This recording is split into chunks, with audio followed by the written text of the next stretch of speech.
Hello and welcome, Anthony Robbins fans. An extremely excited welcome this afternoon to this month's webinar for all of our guests today who are absolutely committed to mastery. My name is Michael Savage. I'm a coach and trainer here at Robbins Research, and it's my pleasure to be your host today. As with any experience here at Robbins, we know that to get the most out of the content today, you'll choose to be in a peak state. Be sure to hydrate, sit up straight, ready to learn, and actively participate. How can you do that? Make sure to take notes. Send in your questions in the box on the right, and be ready for the Q&A promptly following the presentation. Customer service. We all expect it to be great when we're on the receiving end. And in business, especially in the times that we live in today with so many options, it can be one of the keys to the success of your business. In fact, at Business Mastery, Tony talks about the seventh force of Business Mastery being creating raving fans. And that starts with having a raving fan culture. Well, how do you do that? Today, Robert Richmond will share key insights on how a culture that is service-oriented can truly serve your business. Robert Richmond is the manager of Zappos Insights, the Zappos family company dedicated to helping businesses with their culture. As an entrepreneur, Robert built the model from a proof of concept website to a thriving business helping thousands every month. Business leaders, managers, and entrepreneurs take the Zappos Insights training to discover how a workplace can help grow, inspire amazing service, and ultimately drive revenue. Robert facilitates major training events, co-created the Zappos Insights training curriculum, and is currently writing The Culture Blueprint, a guidebook of leverage tools to shift cultures. He has coached and trained leaders from Verizon, Microsoft, Intuit, Eli Lilly, and hundreds of other companies. Robert has also developed the Zappos Goals program. It's life coaching for Zappos employees, and co-developed the Z-Frogs Initiative, the Zappos internal venture group to launch new ideas. Prior to joining Zappos, Robert developed digital marketing strategies for brands including Tony Robbins, Sony, Billboard, and best-selling business authors. He co-founded the Affinity Lab, a collaborative workspace for entrepreneurs that continues to graduate over 150 businesses in Washington, D.C. He's also a Georgetown-trained leadership coach. He delivers keynote speeches on company culture and advises leaders how to create self-sustaining cultures in their own organizations. So remember, folks, following, Robert will have some question and answer, and you can easily submit those questions using the chat box on the right-hand side of your screen. We're recording as well, and this may become available to our listeners today, as well as have some of our webinars in the past. So we'll see what we can do there for you. But for now, let's sit up in our chairs in a peak state, ready to learn, and welcome to your Mastery webinar from Zappos Insights, Mr. Robert Richmond. Great. Thank you so much, Mike. It's great to be talking to everybody here. I've been a big fan of the Robbins organization for a long time, and got to go to one of the Business Mastery events and just seen the quality of people who are there, so I know that there must be amazing people here on the line that I'm talking with. And I'm excited to talk to you about this topic today, and definitely really excited to get to the Q&A portion. Even if it's things that you might think are specific to your organization, sometimes that's where the most interesting cases are. So I hope that you'll feel free to ask anything, whether it be general or specific, and feel free to put me on the spot. I really want to be of most value to you in terms of creating the type of organization and level of culture and service that you really want. So this is about what we call delivering wow, and I think that nobody is in the business to deliver bad customer service. That's not really the issue. It's going to really get deeper than that. We're going to get beyond just the importance of good customer service, and we're going to assume that you're already interested in that and have kind of seen the level of importance of this, and really get into what that looks like at the cultural level, and then, like I said, dive deeper in with the Q&A. So in terms of who Zappos is, I'm sorry, my presentation, Mike, is it advancing on your end? I'm still on the home screen with Deliver Wow. Okay, here we go. Now is it going? There we go. Perfect. Okay, great. So just in terms of who we are, we've really become known for being the #1 shoe store online. Really excelled to grow into clothes, housewares, accessories, and more because we become more than about shoes. Over 10 million customers Sometimes we can take as many as 10,000 calls a day with 400 to 500 reps on shifts that are happening 24/7, 365 days a year. So just a little bit of the business landscape there. But what you've probably heard about beyond that is stories about what it's like at Zappos, and you really can't know it for certain until you experience it directly for a tour, and we give free tours Monday through Thursday, and I hope that you'll consider coming out and experiencing it for yourself. It's something that we want to share with the world, and again, it's something for free. But this gives you a little bit of a take of what it's like here. Very, very creative, personally expressive environments. And we take a very, very corporate place. Architecturally, it's incredibly boring. Our address is Corporate Circle. So it's a very corporate building, but we take it and really make it our own, creating very fun places and just creating a space for people to enjoy themselves. I actually heard it once said, if it works for people who are 8 years old, then it works for anybody at Zappos. And these are some of the rows that you would see there of people who are really just completely expressive there. You can see we have low cubicle walls, so everybody's open and in the same environment there. Everybody expresses their own personality because we encourage people bringing their entire selves to work.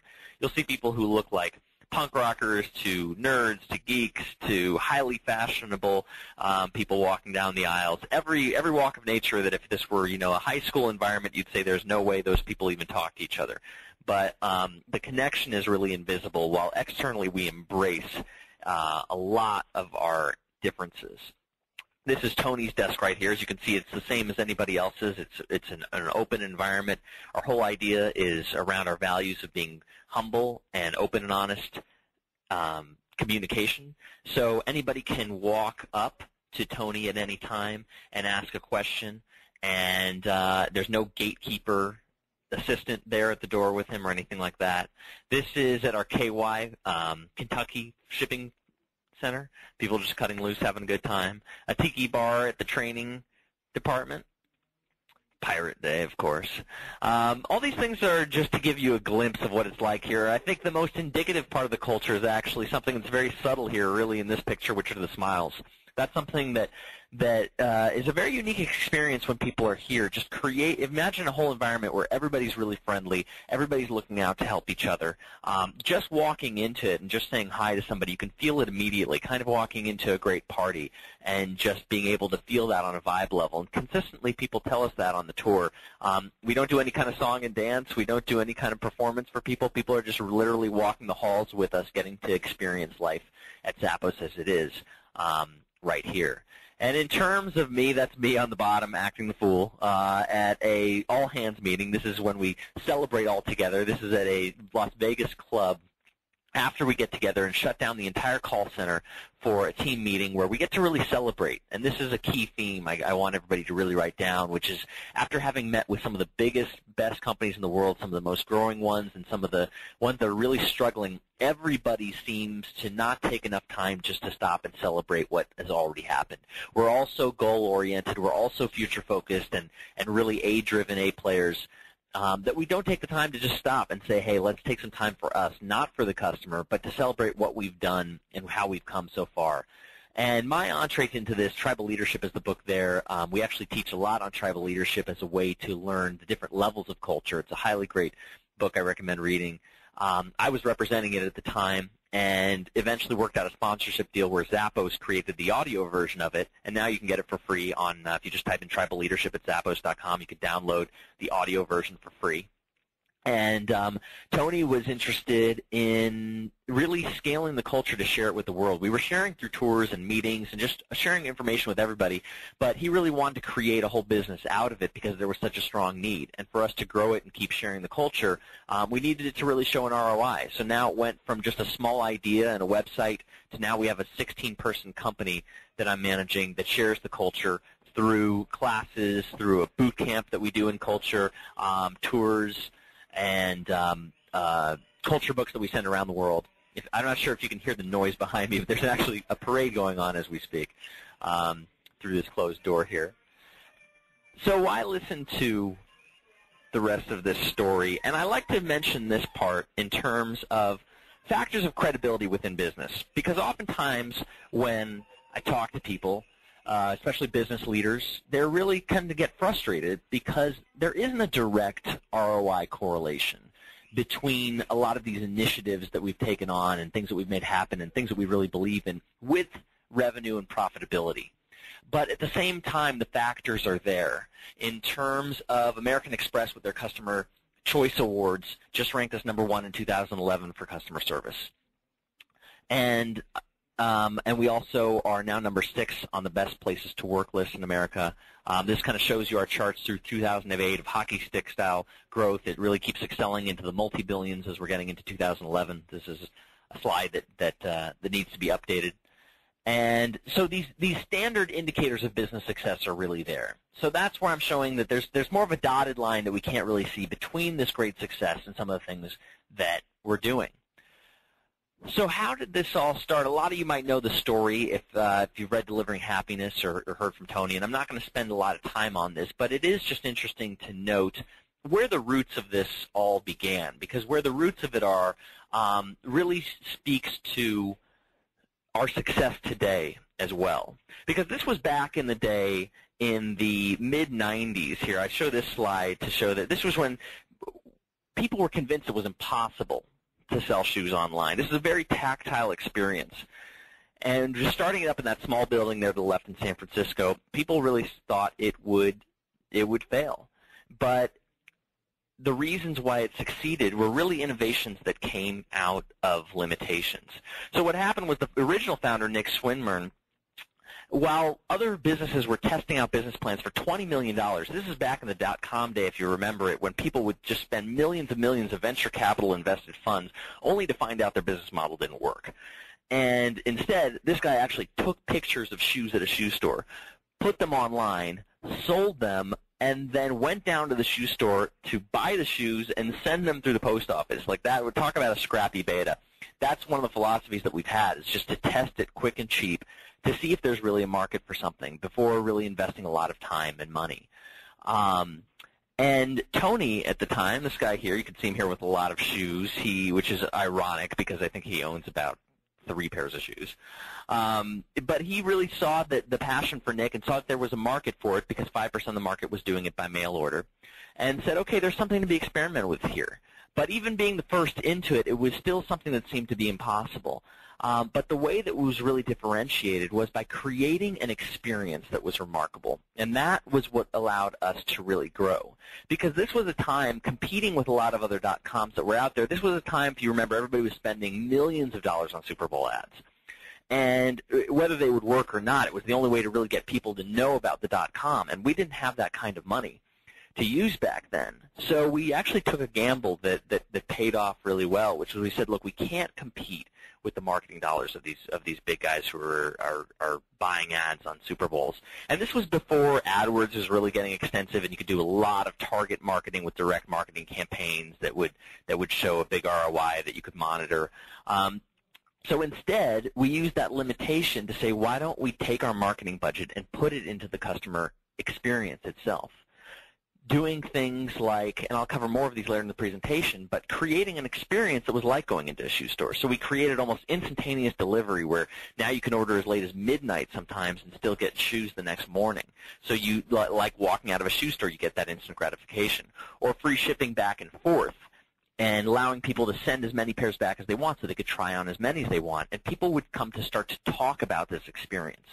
And that's what we started to find as the nature of our success was how can we create an experience that people love and talk about consistently. And that became the focus rather than really focusing on marketing itself. So this is something that Tony thought about early on and wrote. At Zappos.com, we decided a long time ago that we didn't want our brand to be just about shoes or clothing or even online retailing. We decided that we wanted to build our brand to be about the very best customer service and the very best customer experience. We believe that customer service shouldn't just be a department. It should be the entire company. And that's really where it starts to bridge into culture, that this isn't just about a customer service department or customer service people. It's really about a culture of, we actually remove the word customer from this most of the time internally to create a culture of service. Because if we're of service to each other, and to our bosses, to our coworkers, et cetera, then customer service is simply a natural extension of that culture, of that way of being. And again, this was actually really discovered. It's easy to point back and say, let's just be a customer service company, but a lot of this was discovered through innovation. So, for example, an innovation through limitations. So back in that day, you couldn't just buy shoes from any vendor and expect them to sell to you wholesale to resell on the web. I mean, just try that now. Just try calling up Nike and say you want to buy a bunch of wholesale pairs of shoes. They'll most likely say no because you're not an identified shoe-selling brand, I would think. And they said that to us for years even. A lot of vendors did. Said, we don't know you. We don't trust you with our brand, with our product. We're not going to sell it. So we couldn't even give them our money. So instead, it forced us to actually think, okay, how can we really be a remarkable client for our vendors? And now, of course, a lot more brands sell to us, but to this day, we still take vendors out. The people that we pay money, we pick up the tab when we go out and eat or go to drinks. We spend over 6 figures on a party every year just for our vendors, the people we spend money on. Because that was what worked for us early on, and we continued to carry this forward, this whole ethic, this whole culture of service. And that's what we've created a brand based on, and that's why we've been able to extend into various business lines besides shoes. So some of these wow factors with it are fast, accurate fulfillment. This is something that people have just come to expect. And this nature of expecting things has gotten really interesting because people sometimes ask, because we talk to people internationally and say, does this apply really across cultures? Does this really work for everyone? And it's kind of, the way I compare it to is that the first time you tried out your mobile phone, you didn't think, that was fun, that was nice, now I can do without it. Once you had your mobile phone, you pretty much always had to have a mobile phone. And I think that's what customers are starting to experience now. Once they experience great service with any brand, they start to kind of expect it. But that's where it gets interesting because the whole word wow, that's our lead core value, deliver wow through service. To achieve the wow, in a lot of ways you got to create a surprise. Because if it's expected, then it's not really a wow. It's kind of like I expected that. Of course you're going to do it. But so we actually build in surprises, like an upgrade to overnight shipping, even though they paid for 7-day shipping. Just next day, hey, surprise, you're getting it today. That we didn't promise at first, that we actually provide a surprise. And that surprise factor, again, a lot of the theme you're going to be hearing through this is what's happening external to the company is happening internally, and that's that through factor, that alignment. So the surprise that happens inside the company, for example, is that we're not entitled to bonuses as employees. But when we hit profitability, we got a 10% bonus, and then we didn't get one for a while. And then when Amazon bought us, we got a huge one. And then we didn't get one again for a while. And it's this kind of random factor that creates surprise, that creates wow. So rather than entitling people, whether it be our customers or anybody else, we like delivering that base level of amazing service, but figuring out what's that surprise that we can go above and beyond. And that we really started to start trends in the industry with that helpful above and beyond customer service, where there's no call limit times, where our longest call on record is 8.5 hours. We actually consider the telephone a branding device. We think it's the best social media device available because you've got the full attention of your customer and the ability to learn from them and really make a direct connection. And we look for ways to connect with them, whether it be hearing their dog barking in the background, to if something's going on tragically in their life or if they're celebrating a wedding, and really connecting them on that level. And we have various different wow tools that we can use. Actually, we have over 100 that one, for example, it can be something as simple as look for a way to make them laugh. That can just be a wow, adding a laugh to somebody's day. These kind of little simple things of ways to connect to customers that create a whole culture where people are ready and looking and finding ways to wow. And you can see that in stories that are happening here where, for example, our computers went down and people, without being told what to do, in the middle of a call just pulled out their cell phone so they could start surfing Zappos.com on their website to help out a customer so they wouldn't have to lose the customer mid-call. And that kind of thing comes from a culture of it. And it starts really with the training at first by really recruiting people who are in alignment with our values, who value service. If somebody doesn't value giving great service, you can't train that into them. We've found that you really can't. You're really pushing a boulder uphill if you think you can train somebody into valuing the things you value. So first, recruiting is to screen people and find the people who are really dedicated to that. We do that through story-based interviewing, questions like when was the last time that you gave a surprise to a coworker, and asking for stories like that. And then once they come in and they go through those interviews, we select about 2% of overall candidates who really come in, and they get 5 weeks of culture training where they learn about the core values, about customer service, about the legendary stories, all these things of training for everybody in the company, and it's really quite epic. It feels like an amazing experience to go through it. I went through it right next to the COO of the company because everybody has to do it. Everybody takes a training. Everybody takes calls, especially during the holiday season. You'll see Tony, the CEO, right there next to anybody else taking calls to chip in. That's part of keeping it humble so that we don't have that ever layer that I see happening in a lot of companies where management and leaders are just out of touch about what's really happening on the front line. And just coming by and getting feedback or even just sitting on a call doesn't really make it happen. We all have to do at least 10 hours on the calls, whether you're in marketing or any other department, and really sit there for a while and see what it's like. And the great thing about that is a lot of innovation can really come through that. Beyond just the humbleness factor, beyond just learning about what it's like to be on the front lines, this is a view of our intranet. This is actually my record here. Our intranet, by the way, it looks like it's from the mid-'90s. If you think technology is really required to make the difference, it's not something that we really believe in. A lot of our technologies, a lot we do by email, a lot of it just looks like it's from an older time, but it's really what's behind it that's driving it. So this is our intranet. And a lot of innovations that have come on here, they come from a developer sitting down and realizing how long it takes to do something, and then because they've sat with it for 8 hours having to do returns, and they'll create a change just by having had that experience, whereas just being locked up in the computer lab and only having to do this in a simulated environment, it doesn't really make as much sense for the larger innovation. So we believe that the great ideas can come from everywhere, but that's only going to happen if everybody has that frontline customer service experience and then can take that level of service back to their departments. The way that we wow each other in our own departments is fascinating as well, whether it be for anniversaries or birthdays or just taking out another department to a happy hour or just picking out a random gift. That wowing, that surprise factor happens internally as well. So what's behind this service is really what I've been talking about this whole time, is creating a culture of service. Culture is our biggest asset. It's what we're looking to protect. It's what management guru Peter Drucker called, it says it eats strategy for breakfast. And this is it's something that's driving every single thing that's happening. And people talk about creating culture. It's not so much about creating it because it's happening whether you know it or not. It's just it's going on. The question is, are you going to change it? And the question is how are you going to co-create it? Because it doesn't come from leadership. The model can come from leadership, but it's really everybody's responsibility, which is why we don't have a chief culture officer. We believe everybody's responsible for the culture, so we're not ever going to delegate that to one person. And what I've seen happen after talking to a lot of businesses is this whole kind of concept of flavor of the month, of management initiatives. So like a new business book comes out or a new philosophy, and it starts to get regarded as, something that management gets excited for. They try to roll it out. It kind of gets half-baked. Maybe some people like it, some people don't. It starts to fade into the background. And then the institutional memory of the company starts to fade into the background as a new flavor of the month comes up.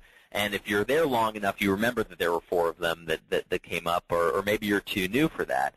But this kind of idea of fads or trends is the thing that I personally love fighting against, because this is beyond that.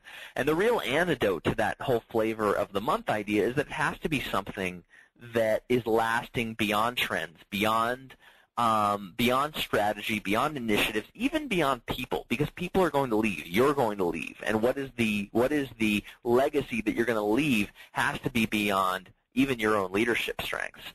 And so the DNA of this that we've really come to find that can go on through multi-generations, several different offices, high economy, low economy, is really the values. The values are really that source code because it directs activity without prescribing it. And this is actually something that I really learned from Tony Robbins, I think, in one of his book or audio programs, because he said I think he was asking a dad of 15 moms, or 15 kids, that's a little strange. A dad of 15 kids, how he actually kept everything in order. To have 15 kids must be pure chaos. And as you know, running a company of even 15 or thousands, or tens of thousands can be chaos. And so the dad said the solution was to have very few rules. That was his simple answer, have very few rules. Because if you have lots of different rules and lots of initiatives and lots of strategies to follow, it all just becomes fading into the background, and people just deal with whatever's most important to them, regardless of what's important to the rest of the culture. But if you have few rules that everybody's clear on, that may take some interpretation, it's kind of like the commander's intent in the Army of like everybody's clear on that direction to go. So with our family values here, you can see they're unique, they're different, they start with a verb, and they really are about creating an experience that you look at it and say that would be fantastic to live up to. They're really quite inspiring. So this whole idea of wow is to go beyond, really going beyond good service. I like to think, when I think of good service, I think of my web hosting company where my site doesn't go down. That's really good service. I don't need to think about it. It's just good. But wow is that unexpected factor that gets people talking about it, that gets people blogging, using social media, saying you've got to hear this or you've got to use it. That's the wow factor, and that's the standard that we're setting as a value. Like I said, both internal to the company and the culture as well as to the customer. Embracing and driving change. This one's huge. It may sound obvious, but I think everybody's for this until something changes in your company that you don't like, and then suddenly you're against that change. And it happens to everybody. It happens around here a lot, which is why we have this value, because we call each other out on it. Somebody will complain and say, oh, but, embrace and drive change. And when you can call somebody out on a value, what's incredible about that is that it's not personal. It's not political. It's not, I don't like you and your attitude. Stop that. It's no. Remember, we have these values that we pledged an oath to. And so me calling you out on a value isn't getting in your face personally. It's just reminding you what you're already committed to. And so that's why the inspiration can come from within. We like to say, how can we inspire people rather than motivate? Because motivate requires external factors to get people to do something, whereas inspiration comes from within. And like I said, we hire for these values. We train for them. This is really something that's embedded in the people by the time they're even really getting within the door. Creating fun and a little weirdness. This is our way of saying that we want people's individuality. People joke about Zappos being like a cult, and I actually say it's quite the opposite, because cults, they all dress the same, they all act the same. If you come to Zappos, you see everybody seems completely different. We really embrace people's differences and ask them to bring them here, because that's where a lot of hidden talents will lie. And also, a lot of employees will use a lot of energy to not be themselves. If they have to button up and fit into a certain environment, they're literally using energy to not be themselves. Being adventurous, creative, and open-minded, you can see it everywhere. That's how we really challenge our own business model and how we take it to the next level and constantly stay relevant within our customers' mind, within the media's mind, within our own employees' minds.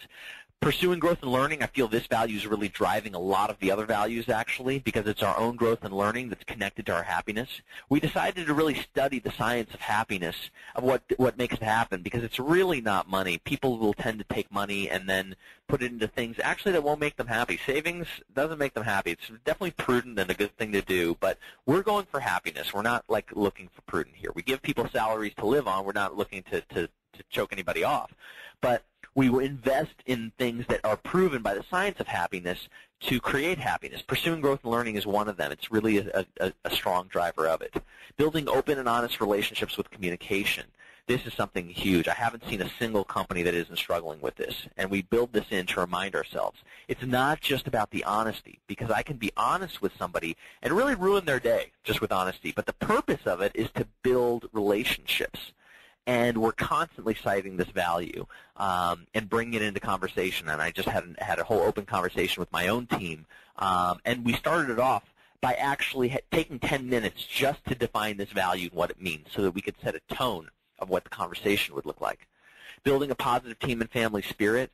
Again, very important in terms of that we praise publicly, criticize privately. It's not that you can't have a bad day, but if you are, I'm going to take you aside. I'm not going to do that publicly. I'm going to find out if there's something as a coach, as a boss, that there's something, if you're being negative, is there something deeper that's going on there? Because if the negativity really goes public, then it becomes like a weed. But if we isolate it and really give it the attention it deserves, then we can see if we need to cut it off, or they might not be a team fit eventually, and there's a whole process that we have for that. Doing more with less is our whole idea of being efficient. This helps so much. My own team comes to me when they have budget propositions and ideas. They say, look, check it out. Here's a way that we can do this for very little money because it's a value that we have. Being passionate and determined, definitely something that we look for in all our employees. And being humble, which I didn't really understand until somebody pointed out to me that the way to be humble is to take on such big, huge, almost impossible tasks that you have to feel small as a result and take help from anybody you can. And that's part of our being humble. We started off with impossible goals, and we continue to. And so we have to be humble because we don't assume that we're so cocky enough that we can do this on our own. We need a lot of help, and the only way that we're going to do that is to be humble. That's why we share a lot for free. We share a culture book and send it around the world for free. We give tours for free, just to as part of our value of being open and honest with what we're up to, as well as being humble. So the mission overall doesn't change, the values and the mission. The mission, this really sums up both the inside, living the culture, and delivering the brand, the customer service of WOW. That's our mission. That's not going to change at all. But the evolving vision is what does change. And I think this is a lot of the part of the antidote to flavor of the month as well, which is, do you have a vision that can be achieved within 2 to 3 years, something that's actually achievable? It's a big, huge goal, but something that people can really wrap their minds around, see themselves being a part of, and say, I can contribute to this, I can make it happen. Because if the vision is just decades into the future, it just becomes demoralizing never to hit it year after year. But if it's something that everybody can work on where it's kind of medium term, it's not just something that's going to happen within the year, within the month, but it's going to take a few years to achieve, that's when it becomes really gratifying to be a part of a higher purpose that the company's committed to. And our history with that, just the why, as you guys know, the why is really driving everything. It creates a larger story of being a part of something. So for us, just returning and selling shoes and clothing day in and day out, I mean, that gets boring. We need a larger story to be a part of. People can see themselves in a great vision. They say, you know what, this is how I'm going to help make that happen. It creates a sense of purpose, or I should really say a shared sense of purpose, so that it's unifying us as a team. And then ultimately, this is a way that people can enjoy life of customer service. People say, how do you keep people on the phones and happy for so long? Because usually there's 100% turnover year over year for a call center. And then you have to train and retrain, et cetera. Rather than focusing on growth, it's kind of like just replenishing. This is a way that can do it. If you've got a vision that people love to be a part of and live into in an environment that people love, then they can enjoy life of customer service. So ours really started out with, let's just be the biggest shoe store online. And that was pretty epic, especially back in the time in the late 90s to achieve that. And what you'll see with great visions is that they don't go away. They actually build on each other. So while we're past this vision, we're still the largest selection of shoes online. We're just building on that and with our next vision. And so our next became to have the best customer service. We realized it was working and said, well, how can we be the best in the world at that? And as you know, we've become a brand that's been completely known for customer service, and we've achieved accolades like the one from American Express. And then it became really about being the best place to work, and the verifiable, achievable stat of that is getting onto the Fortune 100 best companies to work for. Starting at number 23, the next year number 15, last year, this past 2011, we hit number 6. So big, huge goal, but they also have a specific outcome to say, okay, how can we know that we hit it, that's verifiable in space and time? And then it goes beyond this. We said, how can we go beyond service? How can we go beyond customers? How can we go beyond our own company into a larger vision. And the way Tony really dreamcast that one is to create the best community that there is. And I'm showing you the Strip because this is what Las Vegas is typically known for. But what's not known for is a place past all of this that you can't see called downtown, where there's a lot. It's old Vegas, it's old school, but there's a lot of free land there. And we've actually just in the process of renting 13 acres to create a whole campus. It's almost like the Googleplex, but applied to an entire community. And everybody is starting to see how they can contribute to the larger community, even if it's not related to Zappos as the company. And I can tell you, of course, in a lot of ways that doesn't make sense, but the amount of passion and vigor and excitement people have to be a part of it makes it so that this is not just about selling stuff. This is not just about shoes, and it's not just about coming in here, having the great Zappos Disneyland-style experience, and then leaving after a few years. It's about a lifetime commitment. And this is the larger vision that we're living into now.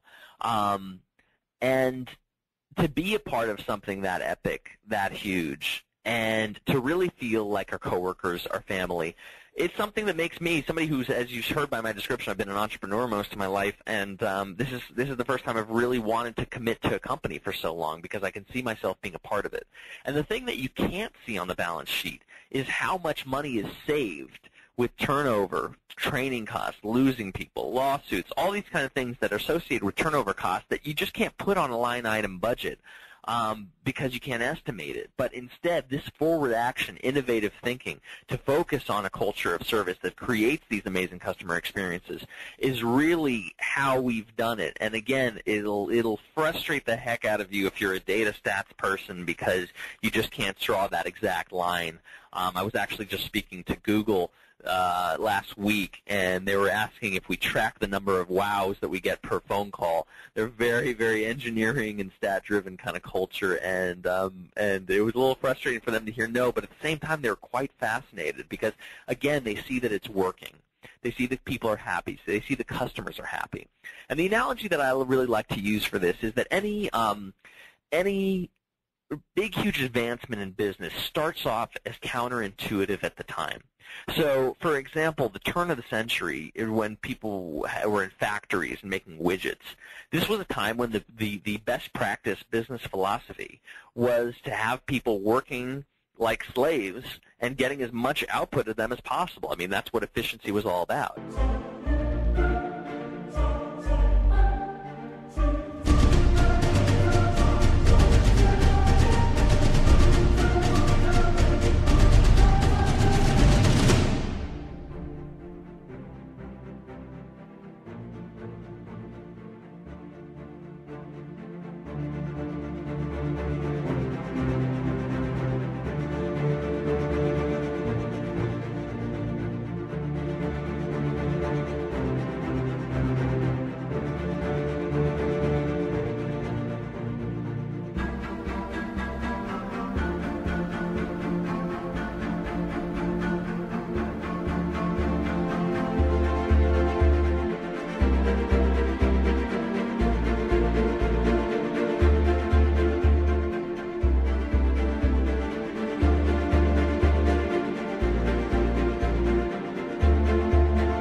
And then somebody said, you know what, I'm going to give our people breaks. I'm going to give them time off. I'm going to give them lunch.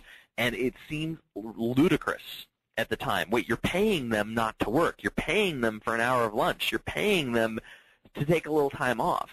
And that person was regarded as crazy at first. But in the long run, they saw low turnover rates, low sickness, low injuries, greater morale, greater productivity. And now it's so built into the institution that if you don't give that, it's illegal. But at the time, it was really counterintuitive. And so that's why I think a lot of these things that we're covering here in terms of devotion to people's happiness in the company, in terms of devoting time and energy and money to your employees' own personal growth, and elements of service to the point of not having call limit times and not having call scripts and just giving people freedom within certain constraints of core values. All these things, I believe, are going to be common business practice 30 years from now, and it's just going to seem obvious. But right now, those of you who are really embracing this idea and looking to create this kind of change in your organization are way ahead of the time. And that's why I love my job, because I get to talk to you guys who are the advanced business thinkers of our time and who are really not only advancing business, but what we like to say is really creating the world as a better place, because if you've got happier employees, what does that mean? That means they're going home happier. That means their spouses, their wives, and their husbands are happier. That means their kids start to reflect that and see what happiness is like, and they bring that with them to school. And all these people are applying it to whatever they're bringing into the world. So the amount of exponential good that you're doing for the world, I believe personally, by implementing some of these practices and focusing on these things, is really taking us to the next level. So that's what I got for you guys in terms of presentation. I know that we can talk all day about specifics. That's why I don't go into too many about what we do, because I want to know specifically what it is that that's on your mind. And how it can be of most service to you. So I'll check the chat window and also turn it over to you, Mike, in terms of talking about questions. Awesome. I know right away a few people were asking. You mentioned earlier, I believe it was Tribal Leadership. Yeah. I think it's by Warren Bennis. And you said Dave Logan, forward by Warren Bennis. There was a link that they could go to? Yeah, it should work if you just go to Zappos.com and type in Tribal Leadership into the search bar. You'll have to be a registered member. You don't have to buy anything, but you just have to have a login, and then you can download the MP3 of the book. Awesome. Now, in terms of customer service and the experience.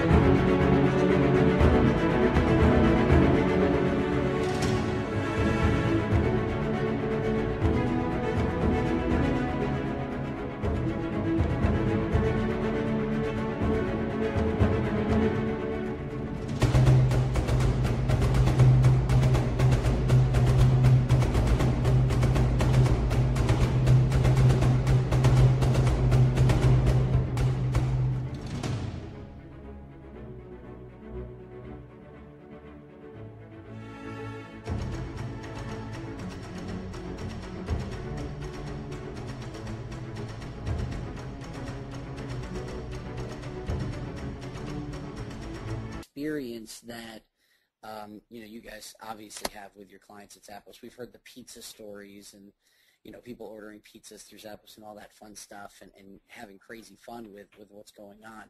How important is it first for a company to check in and create that culture internally where management and leadership are serving their employees first? When you look at a scale of 1 to 10 basically, how do you rate the importance of that in terms of it then being passed on to the customers that are coming to the company? I rate it as a 10, honestly, because it's just everything else is acting and it becomes short-term and unsustainable. Because you're kind of, if you're unhappy at work in any way, then that's going to be reflecting somehow in terms of everything that you're doing. So it's very subtle. I think a lot of people won't even recognize it and realize it. But once you get that taste of the other side of it, where you're creating an environment where people love to be, and they start associating the company with their happiness, and they say, you know what, I want to do what's best for the company. I want to really take on this company like it's my own. That's what I've been amazed to feel here at the Zappos environment, is that people here act like it's their company, like they started it, like this is their baby, and that's how they feel about it. It's a lot of we language if you're listening for it. It's a lot of we rather than they. There isn't so much of a they. It's our company, and when people feel that level of ownership, that's when amazing things really happen. Excellent. I just want to remind everybody as well, the questions go in the question box on the right, so go ahead and keep them coming in. And we'll pass them on and see what answers we can get. Another question, in terms of keeping it sustained, what are some of the key principles? If you gave the best practices to sustain like a rock star culture, a culture that's absolutely fulfilling for the employees, it's also passed on, to the customer and affects the bottom line, what would be like best practices in communication between management and employees to sustain that? Yeah. First is what I call unbreakable rituals. The idea of an unbreakable ritual is regardless of how well the company is doing, regardless of what's happening, you have certain rituals that are going to happen regardless. So for us, there's many of them. There's ones like our all-hands meeting where 4 times a year we shut down the call center, meet to celebrate, talk, share information about what's going on. Every company I know of can basically share more information with their employees. We do that every day on my team, and we have something called Snaps where we congratulate people or thank them for something every morning. We have our team building events. Once a month, we must schedule something that is off-site where we get together and just get to know each other as people. And like I said, it doesn't matter what's going on in the business. These things have to happen. And when people kind of this is what I think we've kind of come to rely on in culture in general, not just work culture, but that you know that Saturday's coming, that you know that Thanksgiving is going to happen, that you know the holidays are there. Like, these things are unbreakable rituals within society, but we really have to engineer them within a corporate environment to make sure that they're still happening there. So what are your rituals that you're doing to enforce, not really enforce, but really enable and provide celebration, recognition, information sharing? That's the first, I'd say. The second would be to share the things that you want to keep. So anything that you love about the company, about the culture, about the service, create mechanisms that enable you to share it both internally and externally. One of the ways we do that is with the culture book. We capture the culture every year with the book, and we share it with everybody that way. The meetings that we have and emails that go out, we share best calls that are happening. On our intranet, there's a section right there in the front when you log in to see, here's a story of a great call that happened. So anything that you want to keep. Culture really exists a lot in language, and so what you share with customers, with employees, with these things that are going on, both the history, like the epic stories of your past, or what's the mythology of how your company started. Does everybody know the story about how your company started? There's a lot of value in that to become a part of it. So get it into the culture constantly by sharing it, especially the history when people start out, but then day in and day out, whatever it is that you want to increase, whether it be especially gratitude. I think gratitude is hugely underestimated within corporate environments. People value recognition in a lot of ways emotionally more than money. So, but the only way to really do this is to do this systematically so that you don't have to remember to do it. If it's in a system, if it's in a ritual, if it's just built in to happen, that's kind of what, if you've read Good to Great, an amazing book by Jim Collins, is the whole flywheel concept of that it's hard at first because you're creating these, but once you have them going and have people take responsibility for it and share the responsibility with people to make it happen, then the flywheel starts flying on its own, and it really becomes a lot of momentum to the culture itself. Excellent. Yeah, Good to Great is a fantastic read for anybody who's a business owner. Yeah. You know, here's another great question. They're all coming in. Thank you guys for your questions. These are fantastic. We're going to get through them as fast as we can. Let's see. How do you keep the quality of calls while setting quantity of call goals? Yeah, the way we do that is it's really throughout the culture. We do it through a buffer zone. So we have a call time so that people are answering the phone under a minute. And to do that, we really essentially need a bench. So we overestimate the people that we need. And this is not to say that we don't track things. We have amazingly complex Excel spreadsheets and looking at call volumes and things like that. But the general principle that can be followed regardless of your size of company is to create breathing room.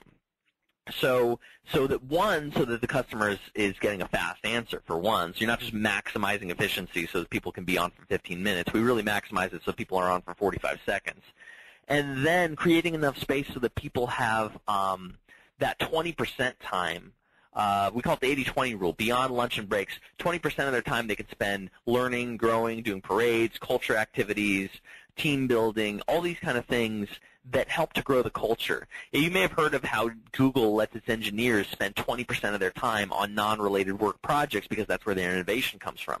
We are about that from a cultural standpoint. From a culture standpoint, we create that 20% time for them to just do whatever they want in terms of the culture, and that's what really helps us sustain it. So the thing is, the crucial distinction here that I'm seeing is for culture itself to really be seen as an investment, seen as an asset, Right now, too much, I think it's like a liability, and seeing too much of how do we limit it? How do we make it as small as possible? How do we make this a tiny footprint in our organization and get it to be non-existent there if we could? We take the opposite standpoint. Customer service as innovation center, as branding tool, as an investment. And in order to do that, you essentially, the basic philosophy is to overcompensate in terms of number of people there, so that you can create that bandwidth in that time. Excellent. Robert, the feedback that's coming in is fantastic. Everybody's absolutely loving the presentation and the Q&A. Just wanted to pass that on real quick. Thank you. Great. Good to hear it. This is a great question. Simple yet really effective. How can I change my culture to one like that at Zappos?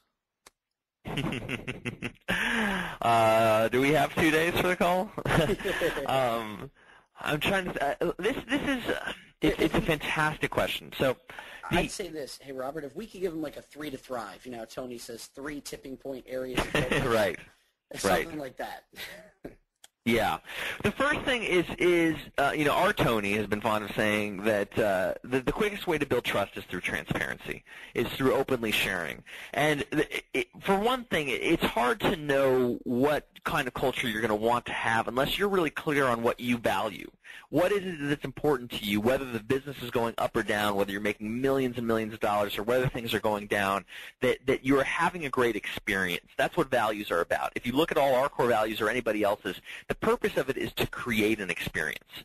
And once you're can kind of get an edge on that, I know our core value process took a year. Sometimes it can take a long time to really get clear on what that is. But you can start because at least part of you at a gut feeling knows what experience you want to create for you and the customer. And you can start writing that down and just getting clear on that for yourself. A leader has to be very, very self-aware, very clear of what they want, or it's going to be extremely hard to lead other people. So if you are clear on that, just in a general sense even, of what you want for yourself, for your work environment, for your employees, the first step is really to assess where that is, to see where you're out of alignment, to actually go to your own people, maybe just starting with, if you've got a big company, your direct reports, and say, look, this is what I'm committed to. I'm committed to this experience for our customer. I'm committed to this experience for our team, and asking them, where do you feel like we're out of alignment? So that first step of it, because it's not so much 3 things to do as much as it is a sequence. And the sequence is, with that first step, is to really get honest and get clear and say, okay, let's not pull the wool over our eyes. Let's not get all rosy and just say we're going to have a great culture and everything's going to be fantastic. Let's look at our own stuff and see, where are we out of alignment? Where are we saying one thing but doing another? That's what integrity is all about. That's why integrity is not one of our core values, because we believe you have to have integrity to even play any core value, because if you're not going to do it, core value, what's the point of having core value? So integrity is first to key. And so first you just got to get honest and realize, where are you out of integrity? Where are you really wanting something, but here's where it's off? And do a full kind of accounting of where all those things exist, because the thing is, it's happening right now in the back of your mind, in the back of other people's minds. It's being stored there, and they're using energy there rather than just kind of purging it out. So what you want to first do is purge that out and see, okay, where is our work cut out for us? Where are we, before we start creating new things, where are we off on what's already going on right now?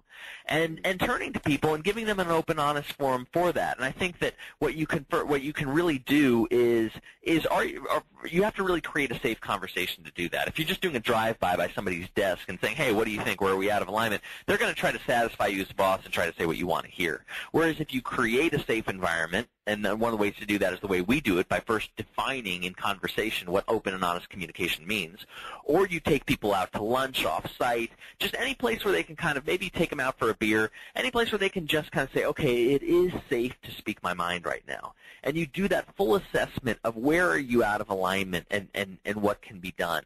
And you let them vent and you let them say all those things and say anything else, anything else, anything else. Because what you're doing, even just that step alone, allows people just to clear it off their chest and vent and just say, oh, I've been thinking about this for so long. It's good to finally talk about this openly. That can really just help culture in and of itself, just people being able to talk.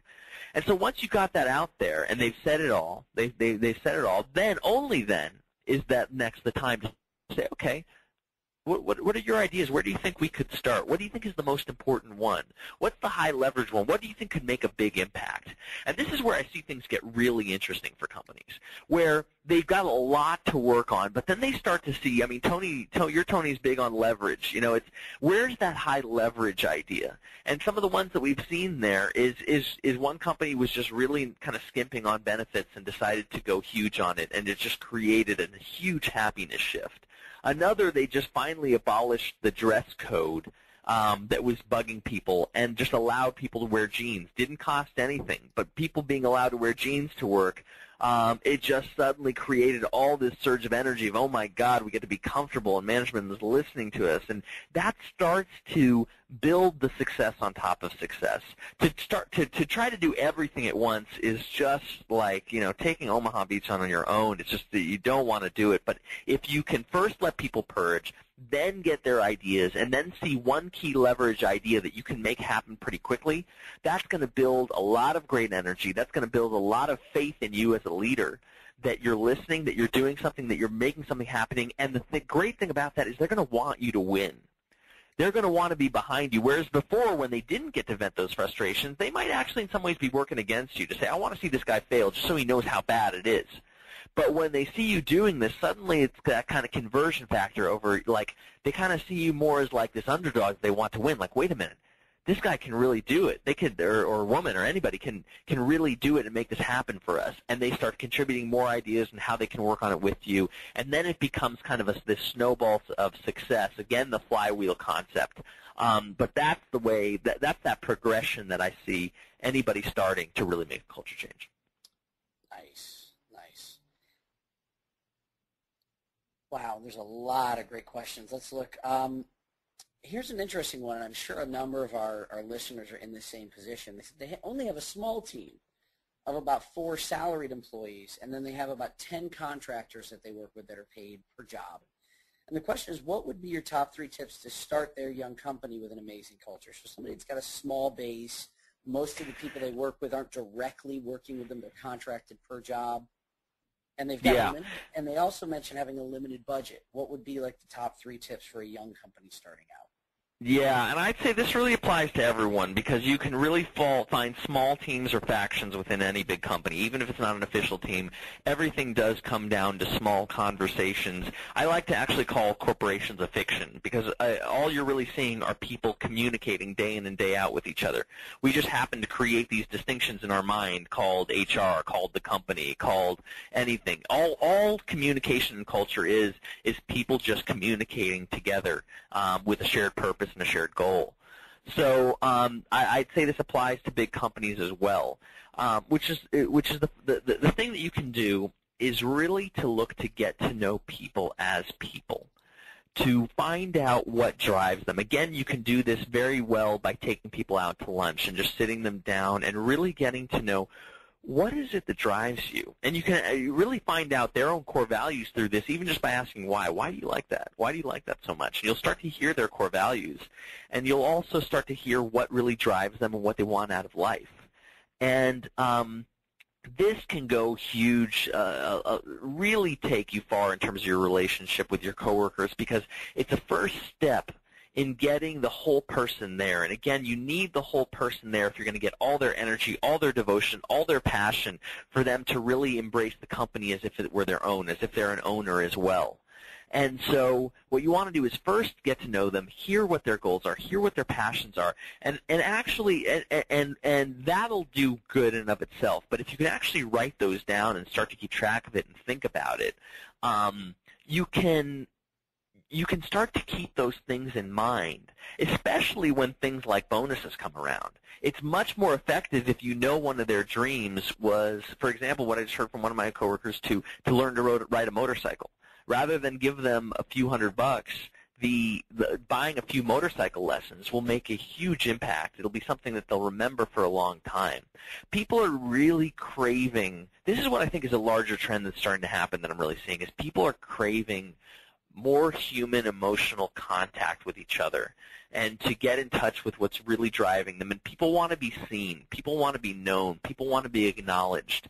If you can build into these small teams a whole system and culture of acknowledgement, of saying, you know what, and specifically noticing what they do so well, honoring that, and then when it comes to reward time, thinking about those things that really drive them. And again, it gets into this whole idea of limitation as innovation, to say, if you don't have a lot of money, how are you going to innovate your way out of that? Do you know a friend, for example, in that story, do I have a friend who just rides a motorcycle that I can say, hey, I'd really love a favor from you. Could you teach my friend, my coworker, how to drive? Suddenly it doesn't cost $300 anymore. But if you have that limitation of the budget, start to see that as an asset. Start to see that as a way to start creatively thinking. But this whole factor of getting to know people individually as people, as managers, as leaders, we get so busy and we're so driven by the bottom line, and I do this myself, that it's like sometimes it just feels like a nuisance to deal with the everyday of people, but this is what they crave. This is what they want. They want a direct personal connection with you. They're in business with you probably a lot of times because they admire you in some ways, and a lot of ways because you're doing something they can't. And I think another way that you can actually reward them and contribute back to them is teach them things you know. You've gotten to where you are and farther because you know things that they don't. You have things that you can share just over your own brown bag lunch, not costing any money, and share with them that. It can be the little things. When I've taught my teams just how to do things like how to manage email better, or how to think of pitching a project to me. It started out as a problem for me. I'm like, people are coming at me with so many different ideas, and I can't just take them all. I said, okay, I'm going to give you a class. Here's how you think about an idea. Here's how you package it. Here's how you pitch it to me. And they loved it because this applies to taking their passion, their ideas, and putting it into a format that they can share with me, that they're going to apply to other areas of their lives as well, and they loved it. So there are skills that you have that you can share with them as well. So I hope those are helpful in terms of small team environments as well.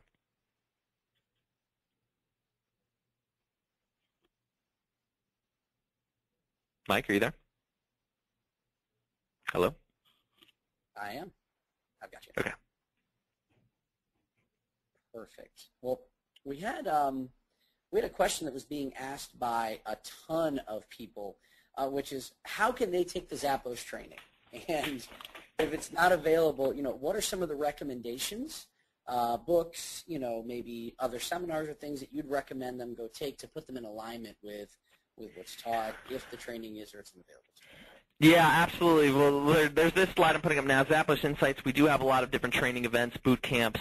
You can get our culture book there. Again, if you're talking no budget, we do things for free here, too. We do the tour. We do the culture book for free, all the way up to our intensive 2-day boot camp where you're literally a part of the Zappos culture for 2 days. It's pretty incredible. We're doing more and more speaking on-site at companies and consulting through core values and all kinds of other processes on-site at companies. So you can email me about that as well. There's my email address, Robert Richmond. In terms of other resources, Good to Great is absolutely fabulous, as is Tribal Leadership. If you have both of those books, if you can make everything happen in those 2 books, you don't need me or anybody else. I mean, those are 2 amazing books that will really guide you. But if you haven't been in what Tribal Leadership calls a Stage 4 culture like Zappos or someplace else, I highly recommend experiencing it in person because there's only so much I can tell you without a direct experience of it yourself. So I hope you'll come visit or get one of our culture books, or just be a part of this in some way, because once you get it, you really get excited and your people get excited, and like a mobile phone, you don't want to turn back from it. You just always want to create a culture that people love, and you'll be a part of this whole movement. Awesome. Well, Robert, thank you so much for being with us today. This was fantastic information. If anybody gets a chance, if they're in Las Vegas, I'd highly recommend them come visit Zappos and get a tour of the facility and see what it's really like hands-on. And we look forward to seeing everybody again with our next webinar. And until then, guys, make it outstanding.